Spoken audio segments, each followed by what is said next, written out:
everyone, and welcome in to the NASCAR show here. I'm your idiot host with my two genius co-work, Steve Risley and Joe Spilman. Gentlemen, how you doing? I'm doing great, Ryan. How are you Yellow, doing? Yeah, hello. yellow. I'm I'm I'm doing doing fine. I'm doing good as well. You guys do anything Sunday? I just got done with a couple football practices. I coached two teams, so that took up most of my night. Your audio's cutting out just a little bit. Perfect night then. Yes. I can hear the birds I mean, chirping though. Yeah. Steve, what have you been up to? I've been hanging out in the pool. 95 degrees Awesome. here today. Triple digits the rest of the week, but no humidity, so we don't feel it. It's dry heat. can you guys hear And what did I me do? a little bit Did you ask what we better? did on Sunday? Yes. I celebrated my ass off on Oh, that, a hard fought Chase Elliott win. First, second, and first in his last three races. Top that, MFOs. Yeah. well, that's going to recap just a little bit of what happened on Sunday 400, where Chase Elliott did end up winning that race. Now finds himself first place solidly and also in first place. Now he wins, the only driver this year with. Do you guys have anything else you would like to touch on from Sunday, the post race recap that we had? No, I don't think so. I think we pretty well covered it on Sunday. I'm sure Steve probably wants to add a little bit, so I'll let Steve take that away. His boy did get the big win. Well, Go ahead, no, Steve. it was a great race. I want to talk about the race more than who won. I listened to NASCAR radio all week so far, and Dave Moody and his Serious Speedway. And I tell you, almost to a T, almost every Chase Elliott fan said that at the end they were rooting for Corey LaJoie to win. That they did not mind giving up a win to Corey LaJoie. That would have been great for NASCAR. Would have been great for Corey, and so it was a great race. So that's it. That's all I can say. I hope we Well, have more of Steve, those to come. I could Go tell you, ahead. I was thoroughly, of course, you picked Chase Elliott and I picked Chase Elliott as well. Yeah. But like we talked about in the post race show, I was 100% rooting for Corey LaJoie at the end of that race. Ryan's Right. your audio back? I don't know. Can you guys? Yeah, you're on like a 10-second delay, which is probably good for you. We'll go into the news on my 10-second Sometimes I crack delay. myself up. The big time to deal with 2311 Racing, and he was 24. That kind of came out of nowhere in the garages. It was a surprise to all the media. I think even more, it was a surprise to Rich. Is there anything? Do you have any initial reaction? Will be leaving the RCR number 8 to join in 2024? Well, I think my initial reaction to that was, I think it came out of left field, like you said. But I don't understand really the timing of why this was put out when it was. Why 2311 say, hey, today's a good day to. And I know the reaction from RCR was kind of childish. I think at least I thought that. I think from a professional perspective, I probably would have just let it go. And one question about it, say, it's just the business world that we live in here in NASCAR, and that's business, and drivers move on for a multitude of reasons. I think their response to it was a little childish, but I don't really like I said, I am still kind of trying to wrap my head around the timing of why this was released. I mean, there's no, why not release this at the end of the season or midway through next season to say, I mean, we're looking 2 years down the road. And I know there's some conspiracy theories as to why it was released. I'm sure you guys are going to hit on that, but Steve, I'll turn it over to you.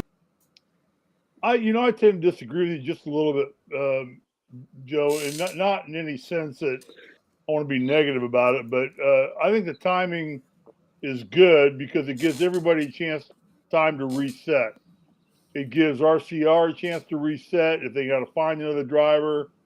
And this whole silly season thing just keeps creeping up and starts earlier and earlier every year, in my opinion. And I don't know that it was wrong for RCR to be pissed off and show it because they spent a lot of money and time developing this driver. And, they put him through 2 full championships or seasons, pushing him toward in the Xfinity Series. And they've spent money developing this guy, and he comes on, and then when the going gets good, the good get going. And I don't know that I genuinely like that. I think there needs to be some loyalty here, but it's a bit, as you said, Joe, in defense of you, it's a business, and the better opportunity is going to be. I think it tells me how well funded that 2311 must be. And now the $10 question is: Are they going to run a 2-car or 3-car team? Those points to ponder later on down the road.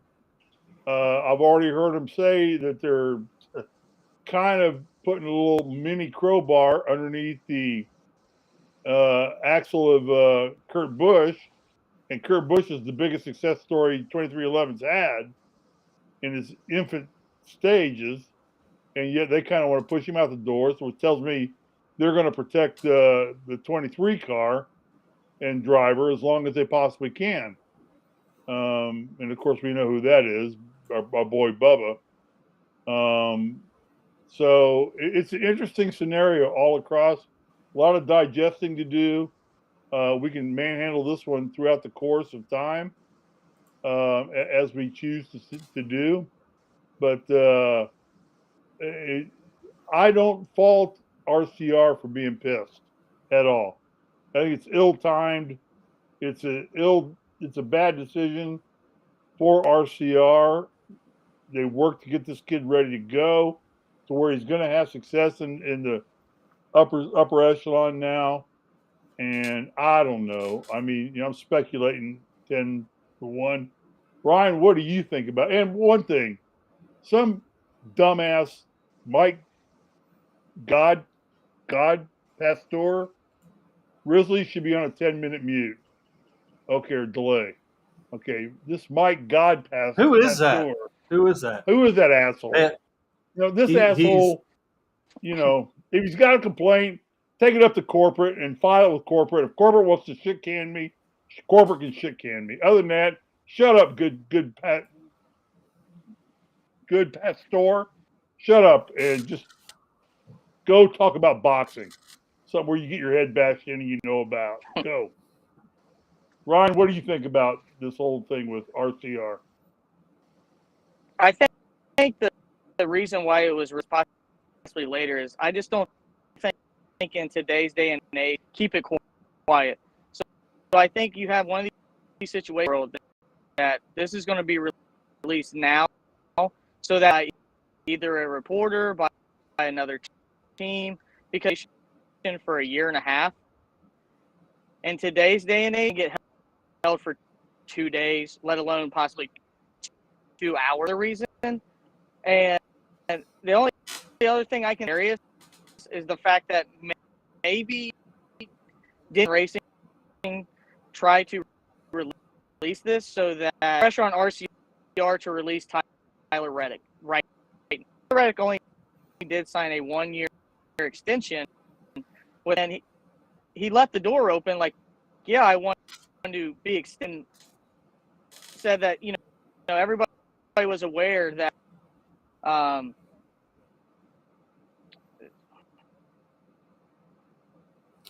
he's having some technical difficulty. He keeps having that. He's in a really, really bad area with internet and his phone. I think he's going to try to rectify it.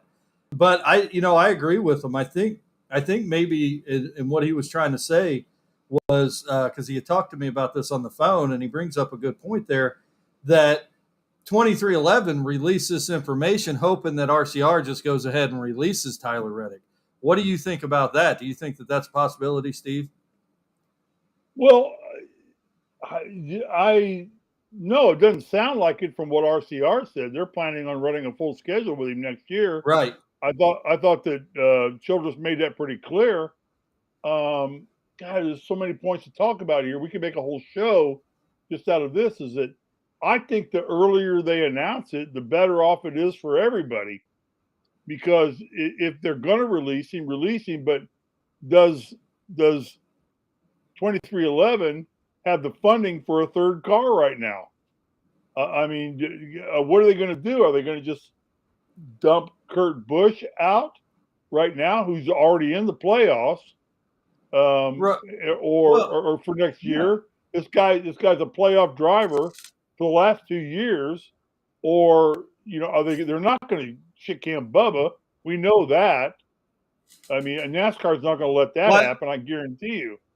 Well, Bubba will get picked up by somebody else. Who I'd be scared of right now, with this all happening, is Alex Bowman. Really, truthfully, if you want to drive it down farther, because if 2311 says we're not going to carry Bubba anymore, Bubba's going to find a home in NASCAR, and it ain't going to be with a crap ass team.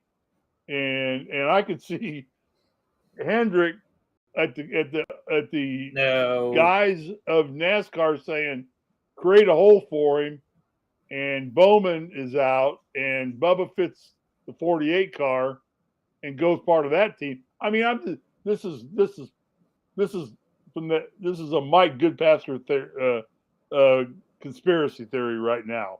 We're talking total conspiracy theory, but it's fun to think about what could all transpire.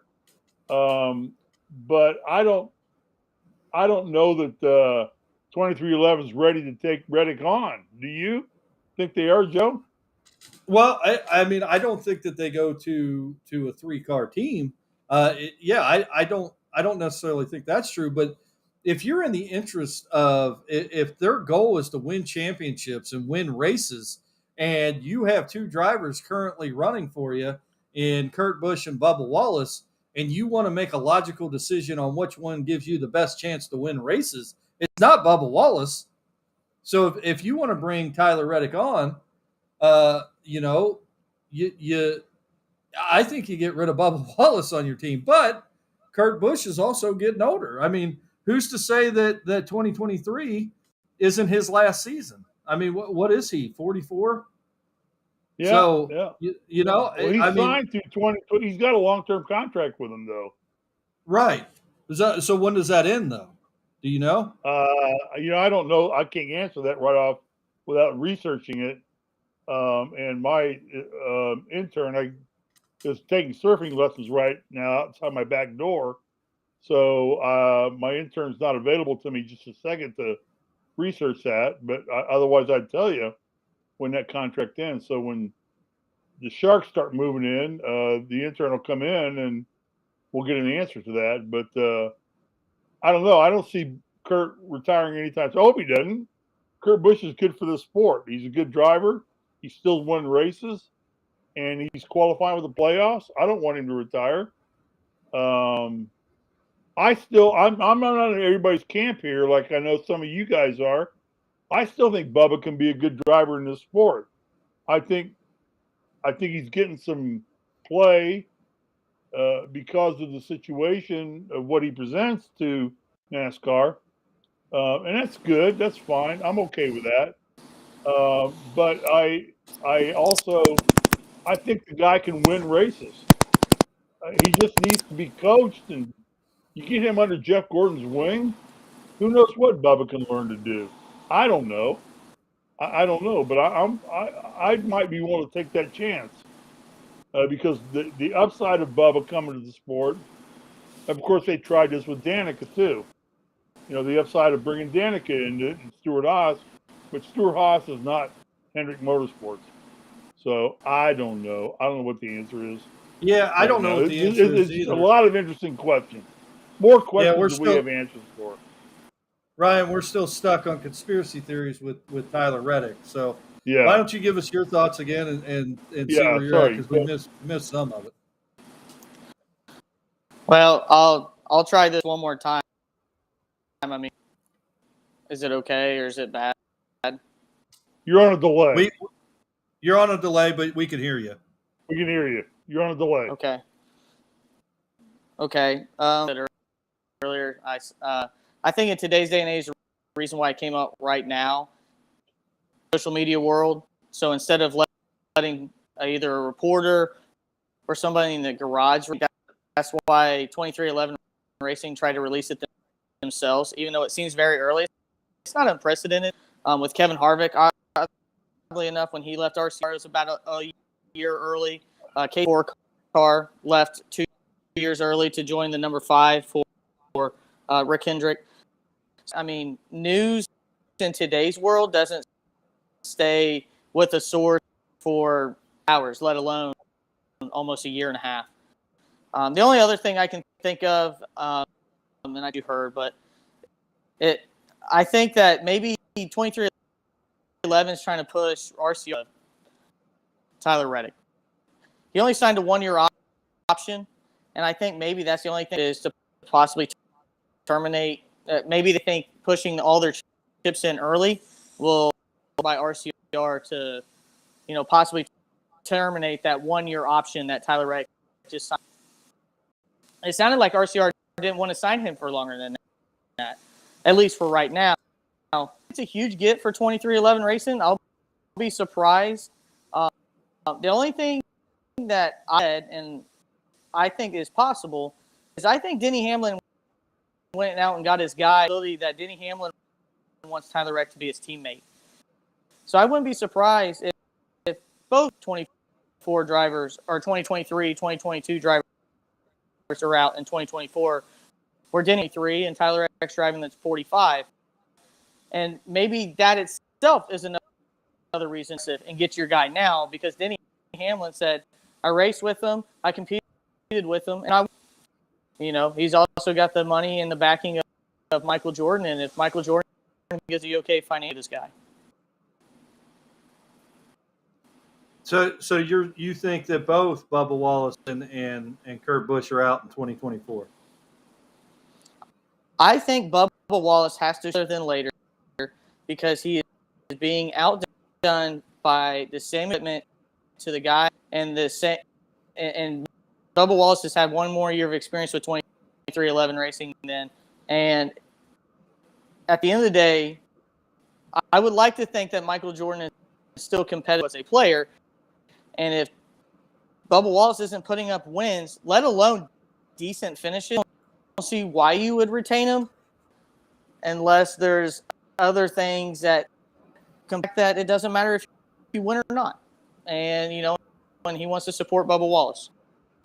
That stuff, and you can take that for a grain of salt, that this is a time ride. I completely disagree with that. I think that's fabricated. Because Bubba Wallace had a chance to free. Richard Petty Motorsports wanted him back. Bubba Wallace just saw a better option. He was blackballed out of NASCAR, or was going to be blackballed out of the Cup Series. So I think that's fabricated and wrong. But again, that's addressing internet chat moments on Twitter, where more than likely you find the smartest people. Oh, yeah, you do. There's a ton. I do have a question. Go ahead. I have a question for you guys. Do you think now with RCR, is this not the perfect time to kind of do what we've seen in the prep, like when Carson? Would this not be a perfect time for Dale Jr. to go knock on Richard Childress's door and say, Oh yeah, I think with him wanting to, he's already made it very clear that he wants to be in the Cup Series, and I'm assuming that is going to be with two cars. I would think, maybe he just wants one car, but yeah, right now is the perfect time to say, hey, yeah, you're losing a ride in 2024. Why don't you go ahead and sell me that charter? Why don't you go ahead and sell me that ride and let me put a car on the track? What do you think, Steve? Yeah, I agree entirely. I think that this is kind of a death. Your Reddick's move is kind of a slow, long process of a death knell for RCR racing. They can't keep a good driver. They had Harvick for the longest of time. They lost him. Now they've lost Reddick. I mean, and I really haven't, without, again, my intern who's learning to surf, I don't know exactly how many other drivers they've lost in the meantime, but RCR continues to not. If they're going to put their stock and money in Austin Dillon, trust me, lately his television show is better than his driving skills because, yeah, and neither one of them are very good. Trust me when I tell you that, I haven't because I seen spent it. a lot of time watching them both. So yeah, I think you're spot on, Ryan. It's a great call. Now's a great opportunity that if Junior Motorsports went in and said, "Hey, you got charters, we'll partner with you, and maybe we can form an alliance with Hendrick, and kind of get some of their engineering and some of their equipment, programming, or engines, and make this team competitive, and swap pit crews with those guys, and make a successful move, unlike Christopher Bell got screwed out of." I see a positive thing for him, and this is an easy entree in for Junior Motorsports to get into the Cup Series. So a lot of great points just brought up, a lot of things I hadn't thought about, but when you all say it, it all makes a lot of sense. Go ahead and move forward and start thinking about some things like that for the end of the season. But, Richard Childress seems to be, and again, we're picking up a lot what media wants to give us, into his wines almost as he is into his racing. He doesn't seem to be that interested in really putting winning teams out there. Reddick was his hope. That's a kid that's going to win in this league. Austin Dillon's not going to. He's going to win an occasional race. I think he's got good equipment, but yeah. Other than that, his driving skills aren't up to the equipment he drives every week in and week out. I don't think so. But, yeah. So great call, Ryan. Great call on that, big time. I got another thing when it comes to this topic. If RCR doesn't merge with anybody and they try to go on their own, serious, I don't know. It's almost like a black cloud, like you mentioned, Steve, because now they're losing Tyler Reddick and Austin Dillon's show, and I think that's kind of where the famously said whenever he was in his last year and on his way out, he goes, "Yeah, well, we all knew who that was. That was both Ty and Austin Dillon, and now you see Tyler Reddick and Dillon is getting a TV show. So I understand that, we want to this point as a driver. Tyler Reddick is a successful driver, winning 2 Xfinity Champion teams in back-to-back seasons.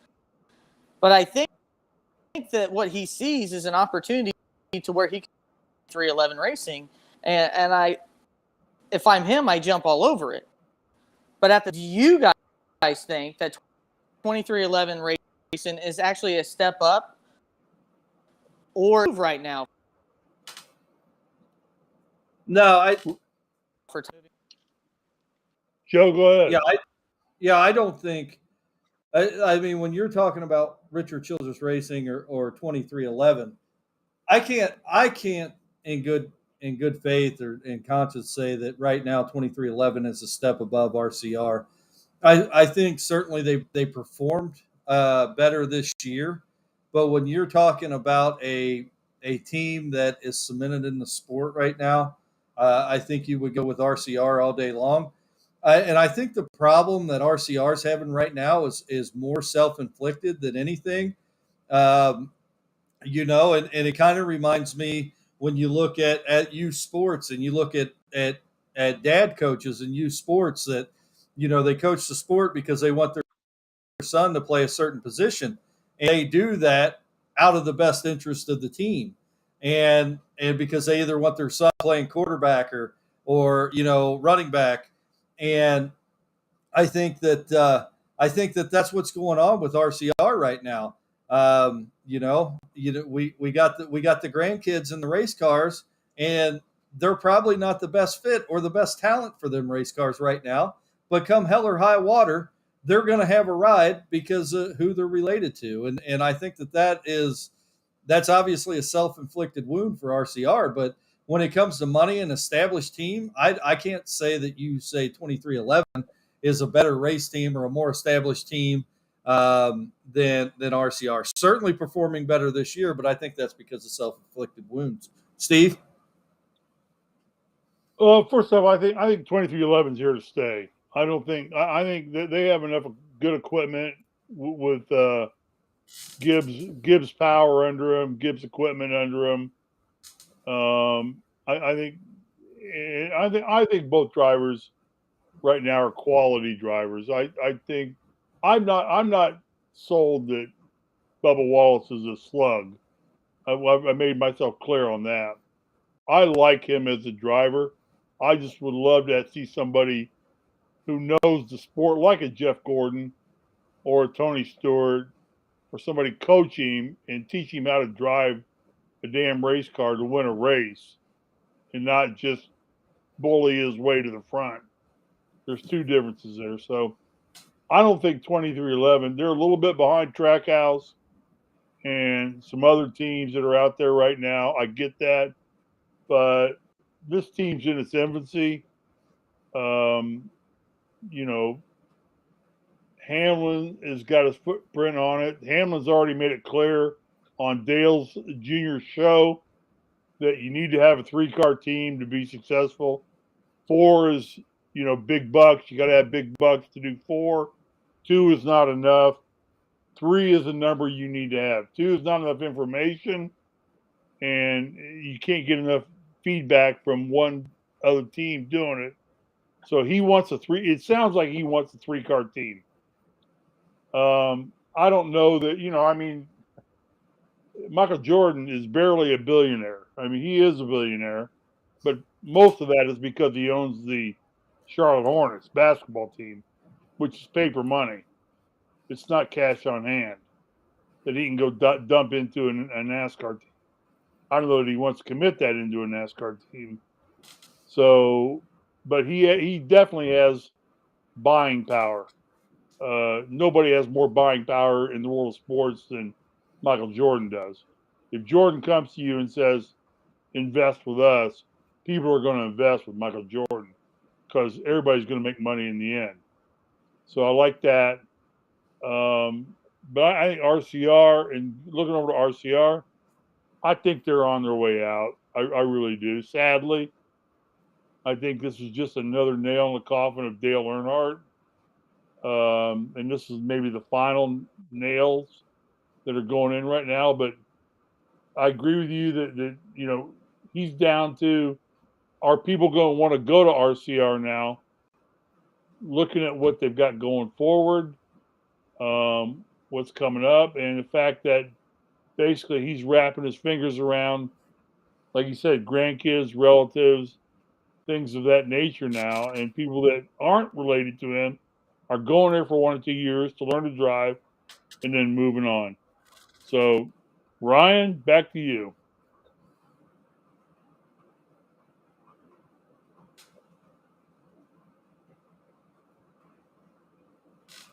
That was eloquently Ryan, put. we lost Ryan, your audio. we lost your audio again.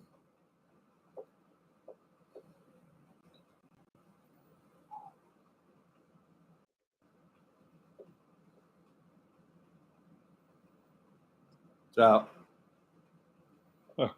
You got to follow that one up. yeah. So well, no, Somebody I get mean, Good I Pastor mean, on the phone. Get Good Pastor on the show. yeah, I don't know that RCR. I mean, you think that they're moving to be out of the sport completely? Is that what No, I don't you're think they kind of want alluding to. to? I just think they're going to die out. I think their quality of drivers are going to go down. I mean, do you not think that? If people see what's coming, I mean, again, I'm speculating, and it's conspiracy theory, but let's face it, RCR for the most part is living on the Dale Earnhardt era.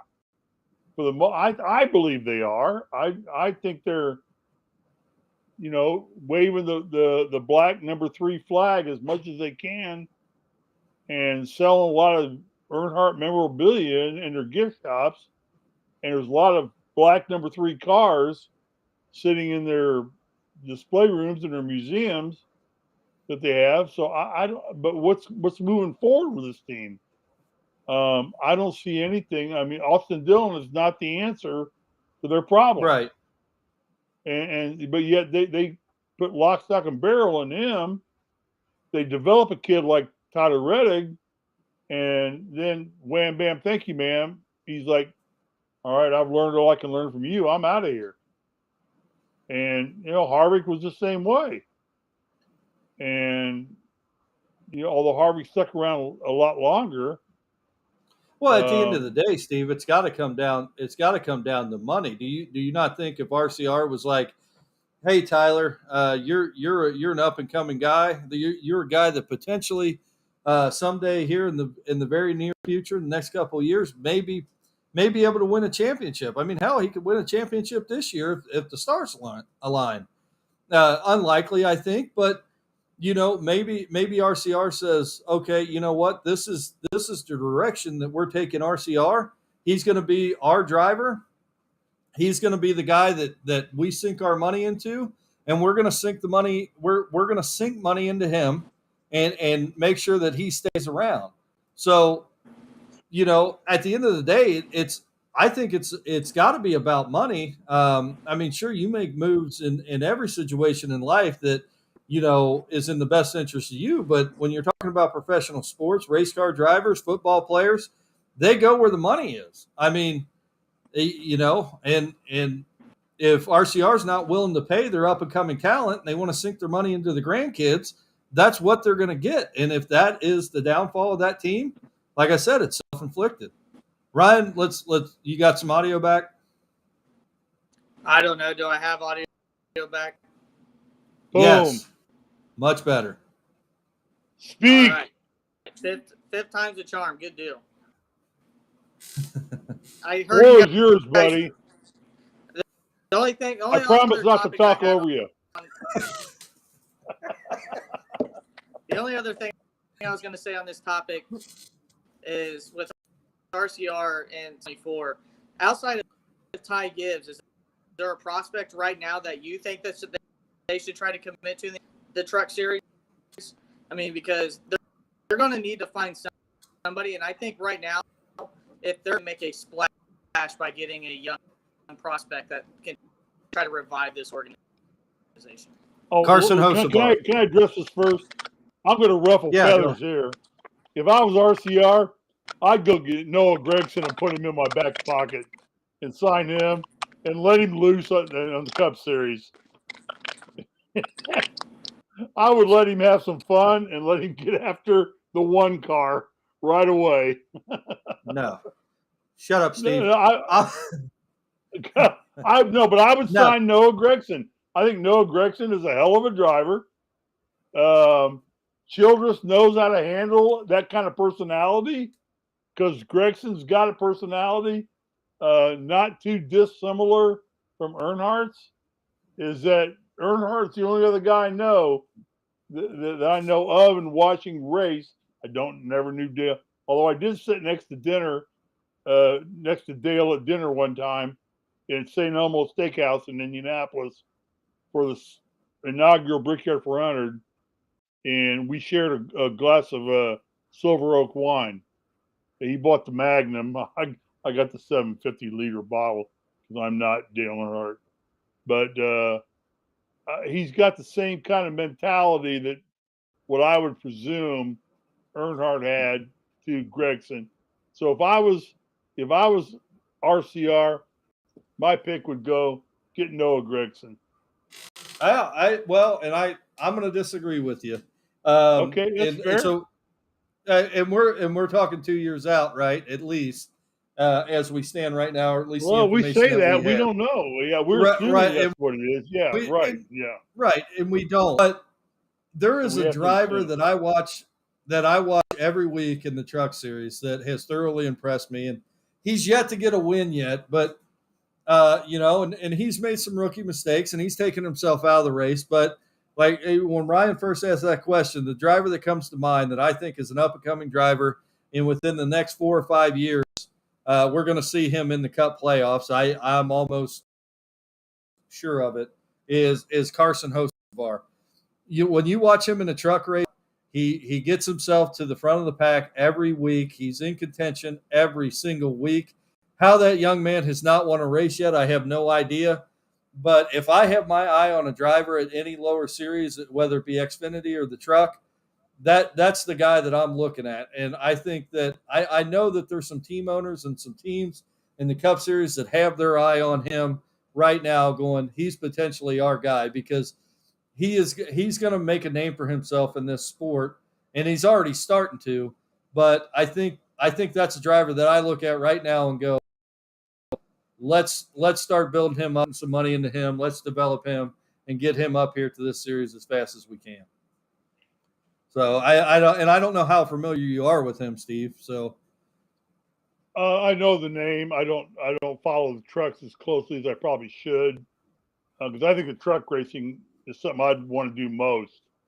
Is get a truck, and do that. I think that'd be the most fun to go do. They just seem to have more fun. They bang and bump more than anybody does, and they get after it. But I trust your judgment on that. But do you not think Noah Gregson would not be good for the Cup Series right now? I think Noah Gregson has a lot of and obviously this is just me talking as a fan. So I can't sit here and pretend like I know the guy, because I don't. I can only speculate on what I hear from drivers when they're interviewed, and kind of the storyline that's been put out about him. And right now it sounds like he's kind of a little asshole, and he's kind of got a chip on his shoulder, and he's not very well liked. And granted, we all know drivers, and we root for some drivers that kind of have that persona. But I think Noah Gregson right now, as it stands, I think maybe he's got a little growing up to do, and I'm not willing to say that he would necessarily be good for the sport. But contention is always good for any sport. Everybody loves drama. Everybody likes a storyline, and maybe that's a storyline that people could get behind, and everybody loves to hate somebody, and he could be a driver that everybody would love to hate. So maybe take some shoulder some of the responsibility of that off Kyle Busch, maybe. So yeah, I go back to just a couple things. One is everybody hated Dale Earnhardt when he first came into the sport, yet every team lined up to high five him as he came through as the Daytona 500 champion in 1998. Every single team, all the pit crews, everybody, every driver came to victory lane in Daytona when he won. And I also think of Tiger Woods. And you talk to any golfer, and they all say how much they hated Tiger Woods as a competitor. I think Gregson's a competitor, and he wants to win, and he doesn't take any shit. He lets you know he's not going to take any shit, and I think that's right up RCR's mantra. That's what RCR was built on, was we're not taking any shit from anybody. We show up in black and watch out for the black car, and everybody did. And they learned to respect him so much, they fell in love with him because they wished they could be that respected. And that's what Earnhardt had on the day he died in February of 2000 or 2001, whichever year it was. I can't even really. I think 2001. I think that Gregson would be, and it's a natural move from JR Motorsports right into RCR. If you want to try and create that unification there, that works as well there too. That now they've done a feeder system and sent a driver up to the Cup, right to the team they want to partner with, if they want to partner with them. So I see benefits, but yeah, I think there's a lot of young potential. We don't even know who it is right now, who's out there. But I mean, losing Reddick, you know, every one of these drivers have got to pan out. You know, they're good to go. Chastain, you look at all the guys: Christopher Bell, Ross Chastain. You look at all the guys that are not Ross. Who's the guy that's driving for Stewart Haas Racing? The fourth driver. I don't know who you're trying to get at. I don't know. I'm trying to think of it. It'll come to my mind. Who's driving for Stewart Haas? Amarola. Right? Yeah. Harvick. Briscoe. Briscoe. Ryan Briscoe. Briscoe's the one I was thinking of. Chase Briscoe.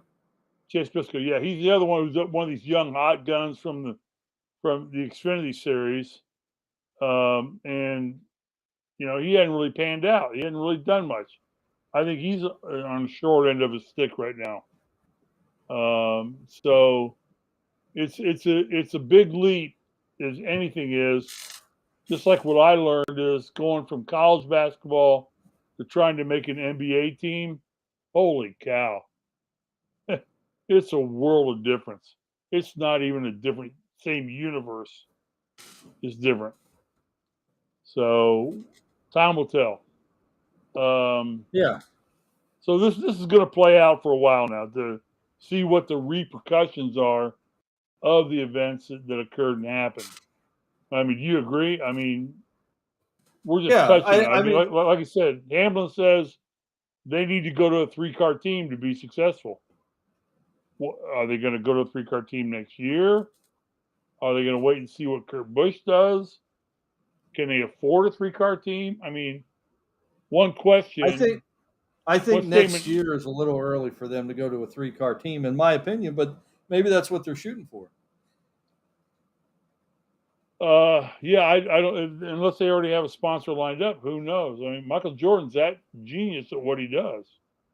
Right.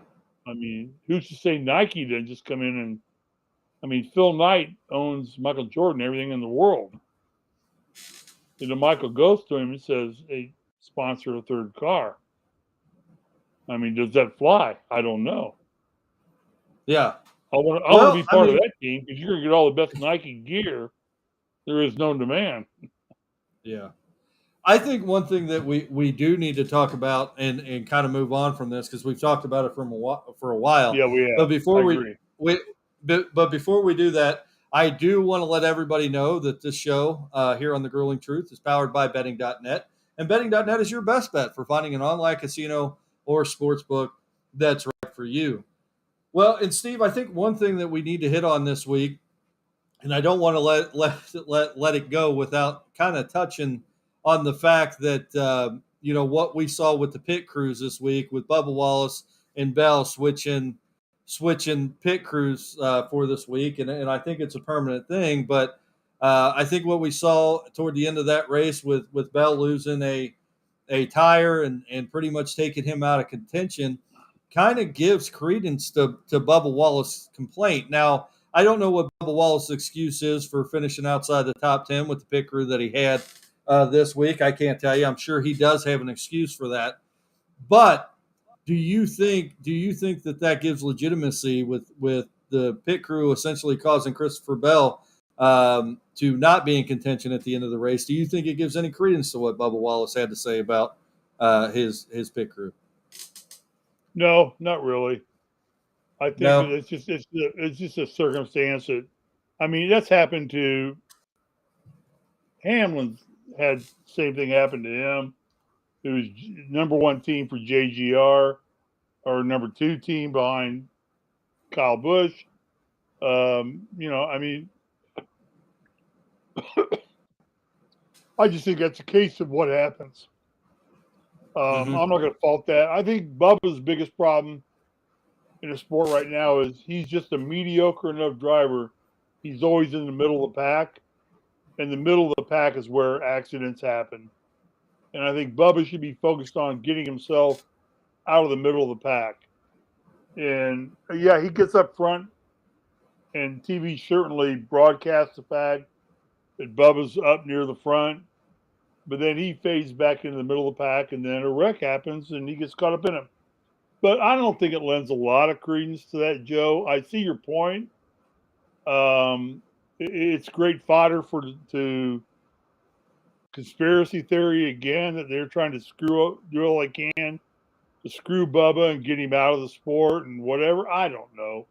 I hope not. I hope to God not. Because I think Bubba's a good driver. I think he can make it at this level. Just got to get the right coaching to go and be successful at this level. He's in the level. Let's make him successful at it, and he needs some coaching. And hopefully he gets that.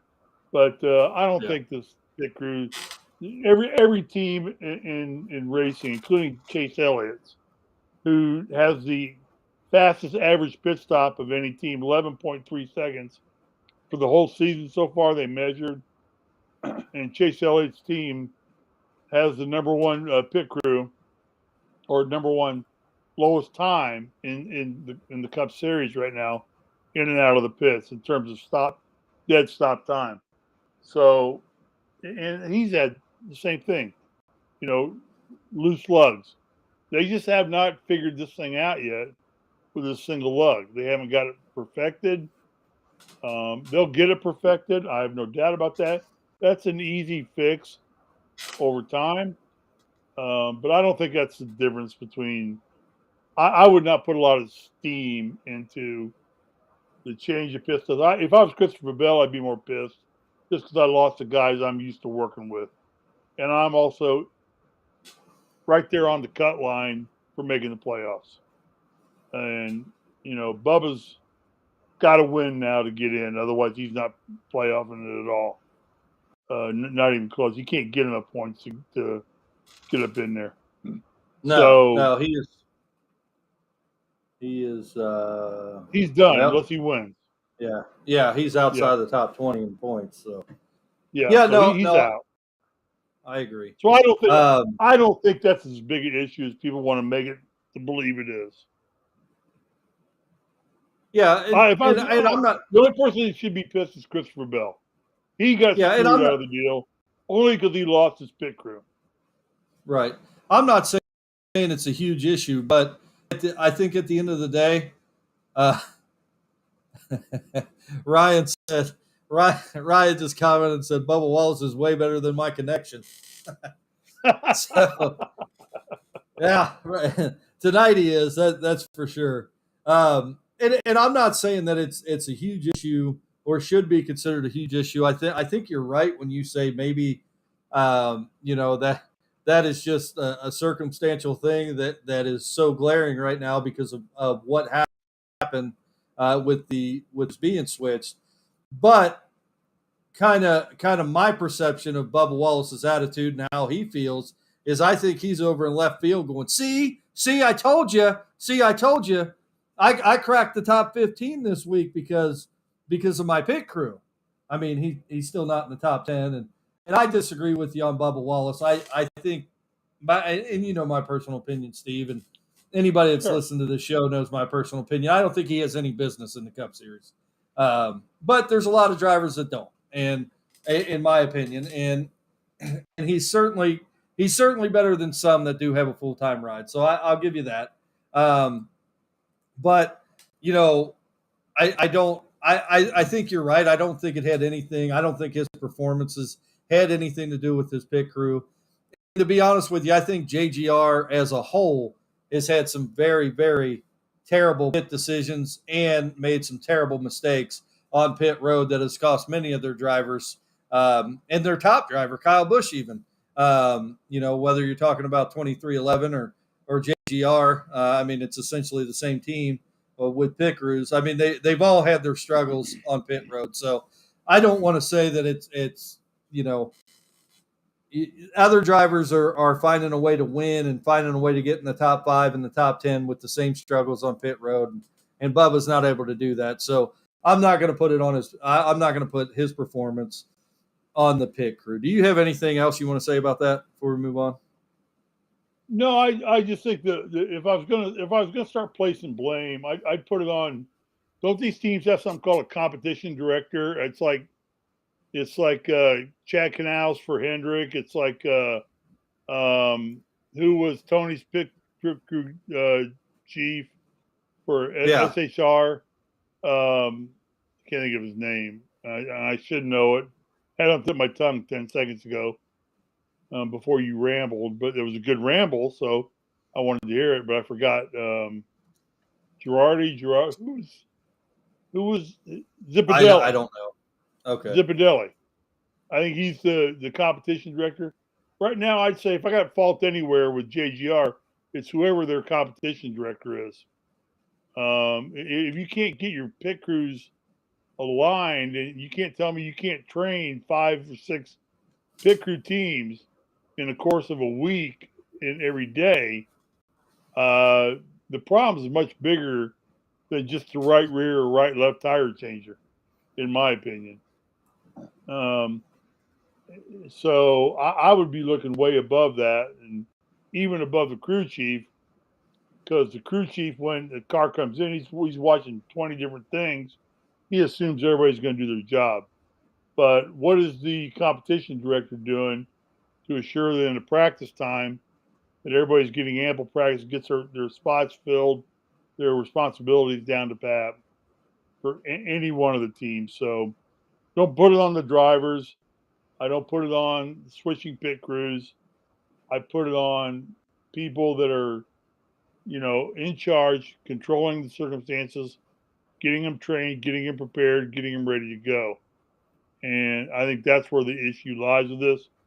I think in a year, this time next year, this whole single lug changing and locking down the lug will not be an issue in NASCAR, as it is not an issue in IndyCar or F1. I mean, it's not an issue in either one of those sports.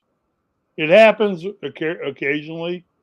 I mean, I watch F1 every week. It's on, and you see wheels fall off coming out of the pits, and it just happens. So sometimes you get it right, and most times you get it right. Occasionally, rarely, you don't. So you move on. Yeah, I'm done with that subject. What else we got? Yeah, I agree. Well, I just want to, before we move on to New Hampshire, do you think there's anything in the weekly news that we haven't covered this week? Anything on your mind? No, I was listening today. There was no real new news. I mean, the only thing I would do, I kind of picked up on, which we may want to start on this show, is who we think our power list is right now of drivers. Who's the hottest driver? We're starting to get into discussions now, or what 4 drivers are going to be in the finals. We may want to start dialogue at some point with that. Yeah, I don't know if I'm ready to call that yet. No, you don't know, because I love the format of the playoffs in the sense that you can say right now Chase Elliott is the odds-on favorite to win everything. Man, I'm telling you what, 1 bad race and he's in jeopardy. 2 bad races, unless he wins the 3rd, you're he's out. Probably out. Yeah, you're probably that out. I don't care what.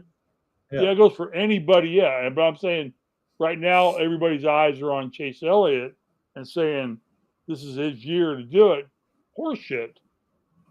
I mean, all that's got to happen is that Harvick rears his ugly head, or Chase makes mistakes like he made at the Road America, and just loses it when he can't lose it, and he doesn't win.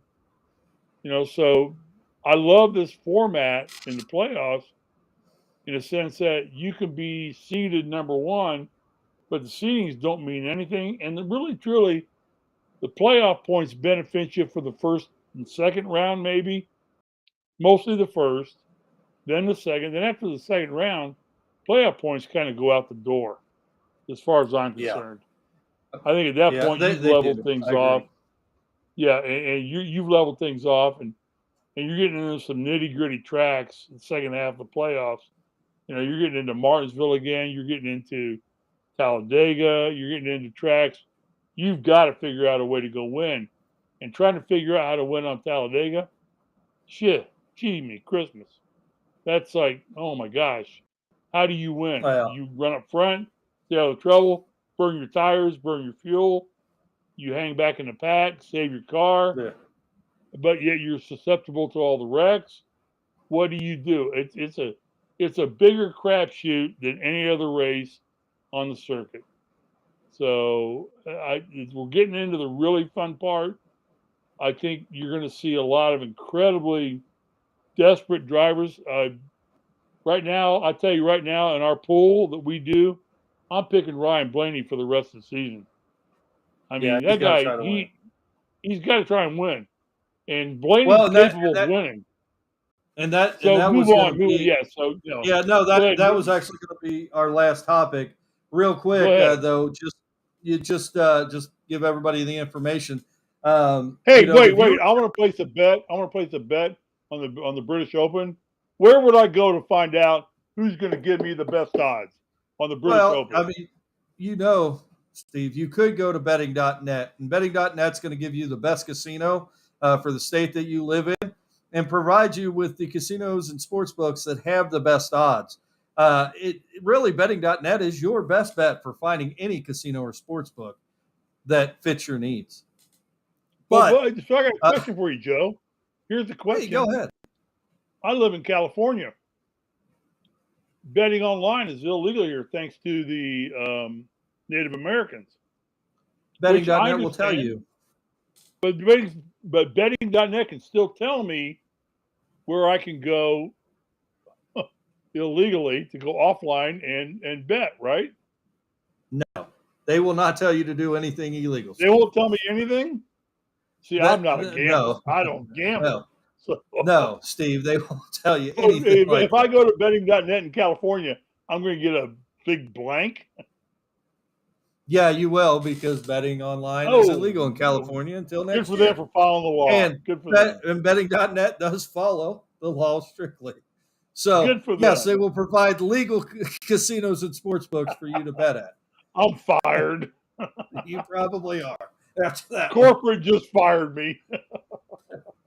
Anyway, just real quick, the rating, they had great ratings. I'm betting Tiger Woods on the British Open. Yeah. Great ratings this week, or I think great ratings. They had 6 million tune in. I think the seats at Atlanta were a little sparse. Didn't look like a lot of people were there.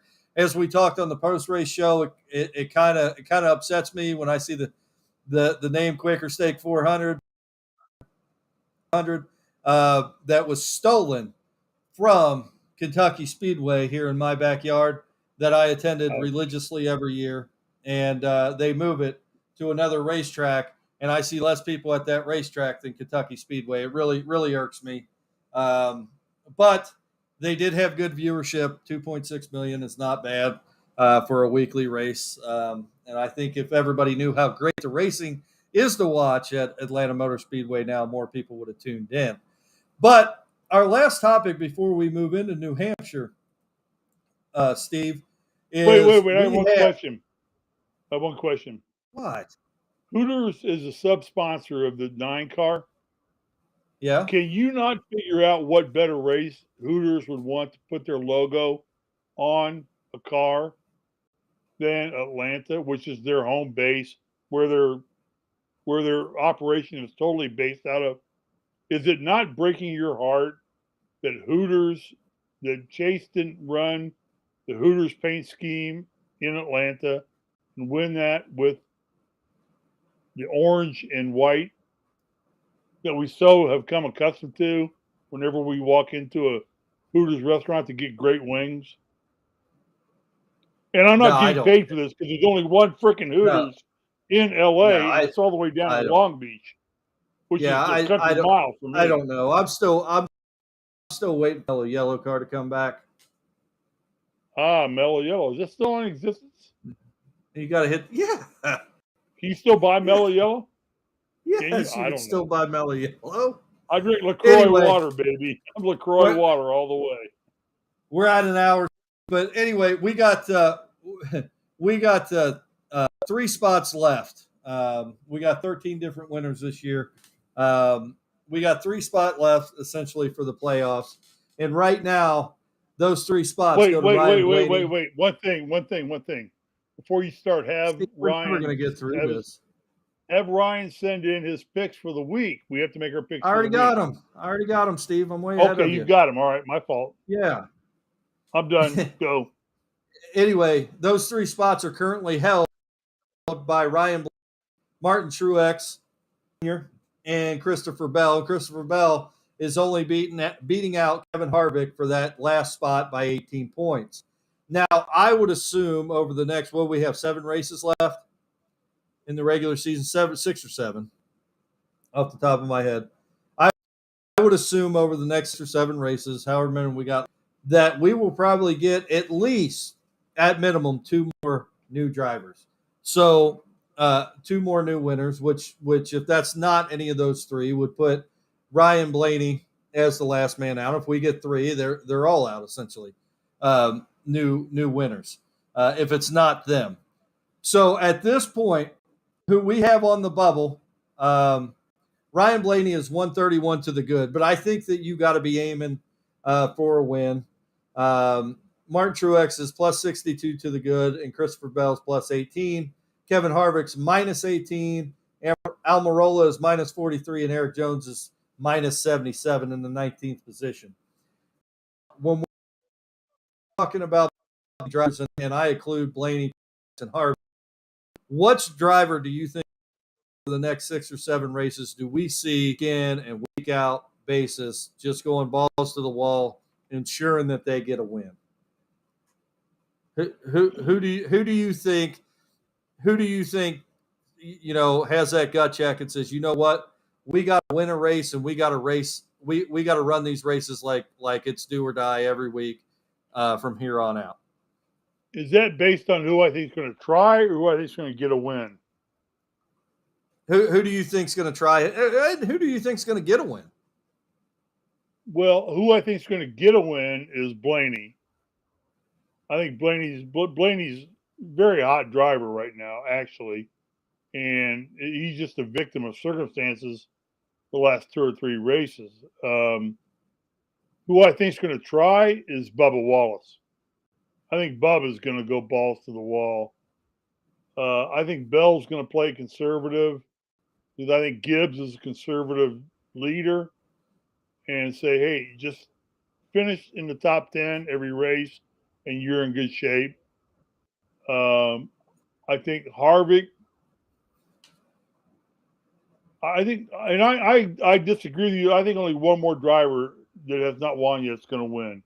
Now you're going to end up with 2 spots available. So I'm banking on 1 winner, Blaney, is going to win a race. 2 drivers are going to get in on points. The unknown commodity is Daytona at the end. Could screw the pooch on everything because you just don't know what's going to happen at Daytona. But Right. You got to assume one of the road course guys. We got 2 road courses left, a bunch of 1.5 miles. How many short tracks are in this mess to go? I don't know. I think just 1. Yeah, I haven't looked at it closely. I looked at it sparingly. Well, I mean, do you consider this week a short track? Mile track. It's a mile track, isn't it? Yeah. I don't really consider that a short track. But it's contract, isn't it? Is it concrete? Yeah, it's not banked much. No, it's not banked much. No, I don't really consider Loudon a short track. Okay. They're in Loudon, aren't they? They're in New Hampshire. Yeah. New Hampshire. Yeah, I don't. Either do I. So I don't consider it a short track. I consider it just a short race in terms of Loudon 300, isn't it, or something like that? Yeah, the 301 or something. 301 or something like that. Yeah. No, I don't consider this a Martinsville or a Richmond or a Bristol. So I think you got one spot's going to take in of the last three by a winner, leaving two spots for playoffs. I think Bubba's going to just fly to the balls to the wall. I think Christopher Bell's going to play conservative and just try and get his butt in the top 10 and stay out of trouble. If he finishes there, he's going to point his way in. Truex is the unknown commodity. I don't know where Truex's heart lies right now. I think he has the talent to win, but I don't know. I just don't know. I don't know where his heart is right now. I don't know. I want him to. I want him to be in there and get a win. I think the playoffs without Martin Truex in it right now for me would be disappointing. So, but time will tell. We'll see. So that's where I think right now. What do you think? If I look at any of those drivers, I think, and I agree with you. I don't. I'd like to see Christopher Bell get in, but I think when you're looking at drivers, I tend to think that out of those that are to the good, I think the next win, if we do get a new winner, I think it's going to be Ryan Blaney or Martin Truex.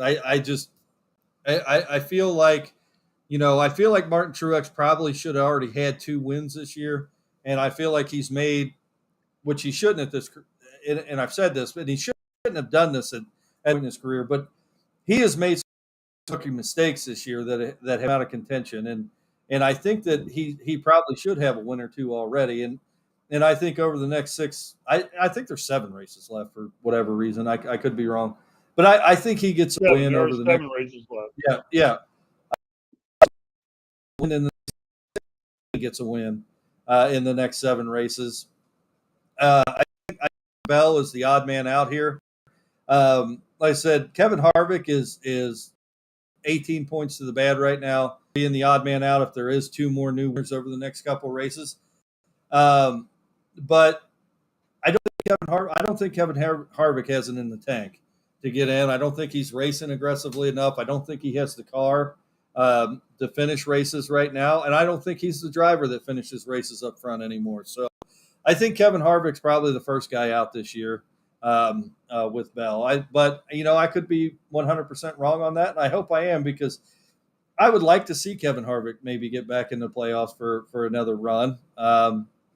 But who knows? I just don't think it's there anymore. But if I'm looking at the end of the day, if I'm looking and I'm making a prediction of who I think is going to make a run to get a win over the next couple of races, I'm going with Truex Jr. and Ryan Blaney. So you got anything else to add? We'll move on to New Hampshire. No, I don't know. I think we both, set our piece. So good deal. Well, Steve, we are going to New Hampshire for, and I'm not even sure what they call the race, but it is 301 laps at New Hampshire this Saturday. I'd have to look up who's sponsoring this race these days. But I will tell you. Where are we going? Loudon? Yeah, New Hampshire Motor Speedway. It is the Ambetter 301. The Ambetter 301. All right, what a sponsor! But outside of the sponsor, thank you for sponsoring the NASCAR race. Right. Here are the next 7 races. New Hampshire. Here's an interesting track we'll talk about next week. Pocono. Yeah. Oh, what a race! That's like Indianapolis. It's like the Brickyard, the oval track. Then they go to IMS for the road course. Then they go to Michigan, which is a great track, much like Atlanta. Then Richmond to a true short track. Watkins Glen, another road course. And they finish off with Daytona. That's the next 7 races. So as you plan and think about what we're talking about from here on out, that's what you're facing. But the Ambetter 301, okay. whatever Ambetter does. Whatever they do. Not real sure. Don't really. If my intern was done surfing, he'd be in here. She'd be in here. Yeah. Right. I'm going to give her a she title. Yeah. And looking up what Ambetter is as a corporation, but I don't know. Steve, I'll let you take this. What do you think we're looking to see here this weekend?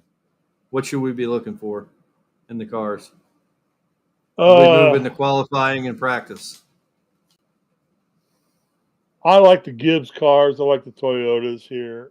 I think that the Hendrick and the Chevrolets are built for speed, not necessarily for what is a short track style of a race, although it's really not a true short track. I think it's a little too long for that. But I'm going to pick. If Truex is going to win, this is probably his best legitimate opportunity to get a win in. Yeah. From here out, I think he's been surpassed on the road courses. There's too many young guys coming up here that grew up in go-karts that know how to race and know how to turn right. And, Martin certainly, along with Tony Stewart, were geniuses at that in their period. But now these young guys have come up, like Elliott and Larson and the rest of the gang. I don't think it's there. So I'm going to say Martin Truex is going to win this race. That's who I think has the best chance. It's his most legitimate chance, and I'm pulling for him. So I'm going to bet on him to win. I think Elliott will continue to finish in the top 5 or 6. He's on a groove right now. He's keeping his car clean. As long as he stays up front, I think he's in good shape. And he's going to, the big battle for Elliott right now is the regular season points total and the 15 points, playoff points that go with it. That certainly gets him into the second round, possibly even all the way to the third round. Because he'll have a big enough advantage to give him an opportunity to then, at Martinsville, race his way in and win or finish high enough to get into the Final Four. So, interesting race. It sets the tone for what's going to happen. But I see this more as a rubbing and racing track as I do anything else. Yeah. No, I get it. And there is a sleeper. We just went through drivers. There's a kind of a sleeper I'm going to get into with my picks that is just going to go, in the opposite direction of everything I just said. So let's get into our picks for this week, Steve. But before we do that, we'll go over the picks from last week. And I'll go with my picks first. Last week, I picked Elliott, Kyle Busch, Ross Chastain, Ryan Blaney, and Joey Logano. I ended up with 9 points. Of course, Elliott got the win. That's 5 points. Ross Chastain, Ryan Blaney both finished in the top 5. That gave me 9 points, which gives me 75 points on the season, which I'm pretty proud about.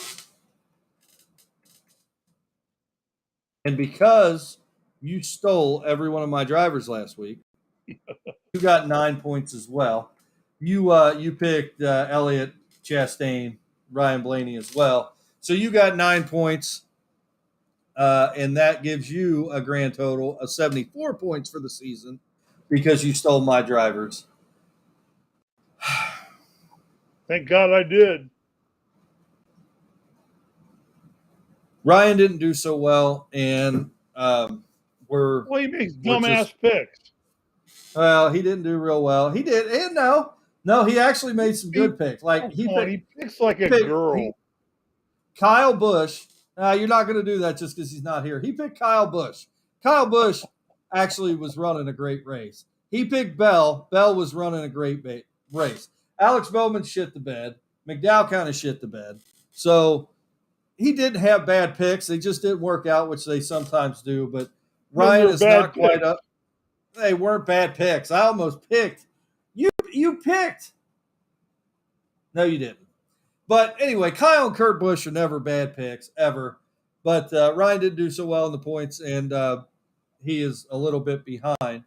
But for this week, I do have Ryan's picks because Ryan was having some technical difficulties, had to leave the show. If you're just joining us, but he was able to give me his picks, and we're going to go ahead with his picks for this week at New Hampshire. And when I asked Ryan for his picks, he told me I'm going to quote this. He told me Joe Gibbs Racing and Almirola. So I'm going to go with Hamlin, Kyle Busch, who am I missing? I'm missing a whole bunch of Truex and Christopher Bell. Yeah, Truex and Christopher Bell. And Almirola.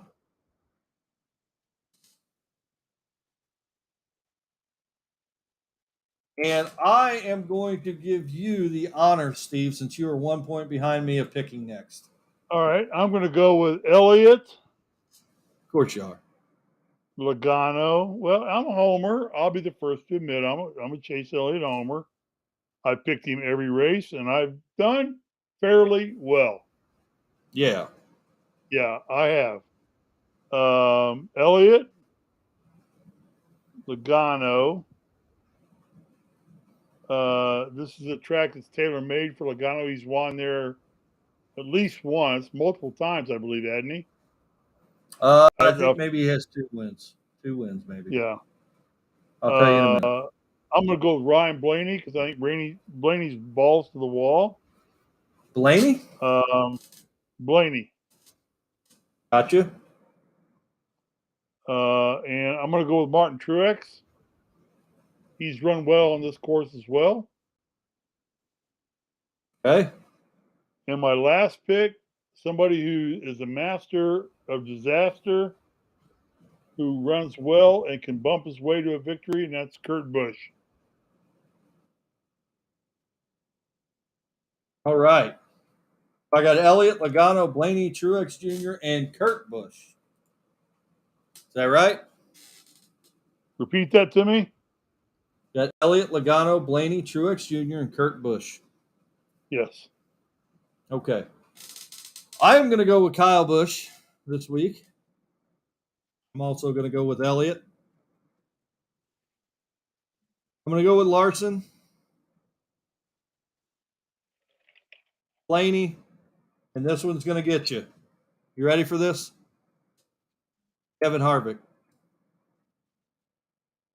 Not a bad pick. Not a bad pick at all. You know what? You know why? Kevin Harvick has 4 wins at New Hampshire. He is tied for the most ever at this racetrack. Now, I know that goes directly in the face of what we just talked about, and he doesn't have much left in the tank, but if he's going to win, he's certainly going to win at a racetrack that he's won 4 other times. So I agree with you 100%. He knows how to win here, and if this is his best shot, and if he's going to give one more run, try to have another run of a playoff run, this is the best track for him to do it at. So I'm going to go with Kevin Harvick. Might be a shot in the dark, but I know he could certainly win. So I would welcome that win. I would you would jump me in points big time, but I still would welcome a win by Kevin Harvick and get that monkey off his back and get into the playoffs. So I would thoroughly welcome that win.